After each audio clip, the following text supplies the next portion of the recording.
At the end of May 2008, 2 months before Caylee went missing, Casey started dating her new boyfriend, Tony Lazzaro, often hanging out at his apartment with his roommates, and she'd take Caylee along with her. Have you been able to talk to any of the other roommates? Well, Cameron Campagna, who was renting with Tony, he's keen to chat with us, so he might be able to provide some more insight because he was there throughout that period of time. Great. Well, why don't we give him a call? Hello. Hi, it's Laura Richards calling. How are you?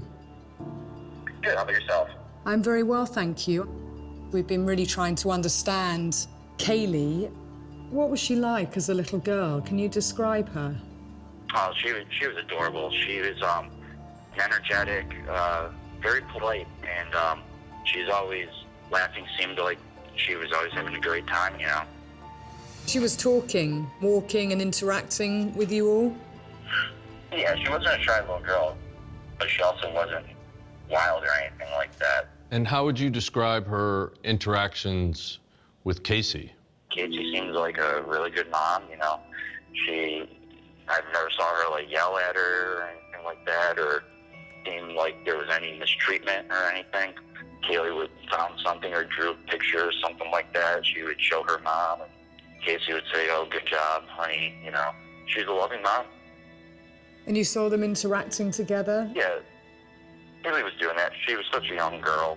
Yeah, well, we know how you feel about that. That's why we're doing this, actually. And the last thing we want to do is forget Caylee in this. We want to give her her voice.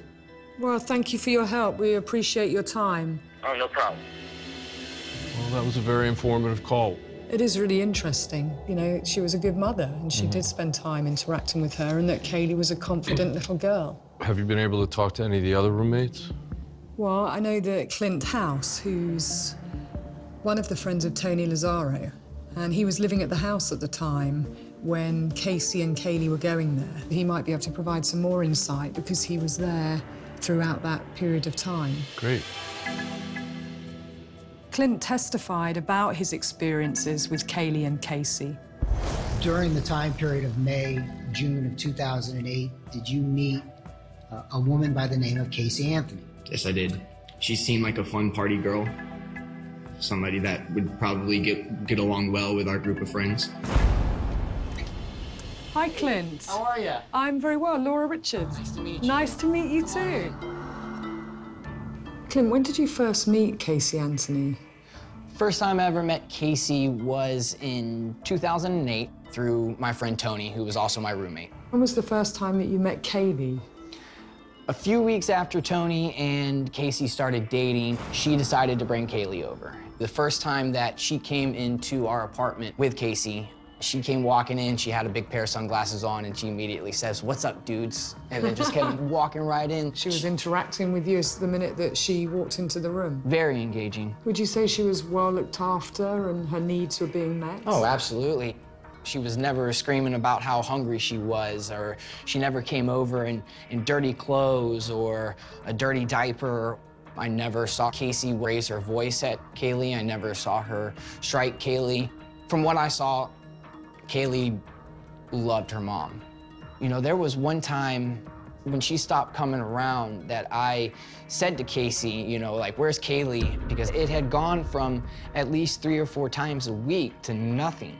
So that was odd. She gave us the same excuse that she's given, you know, authorities and the American public.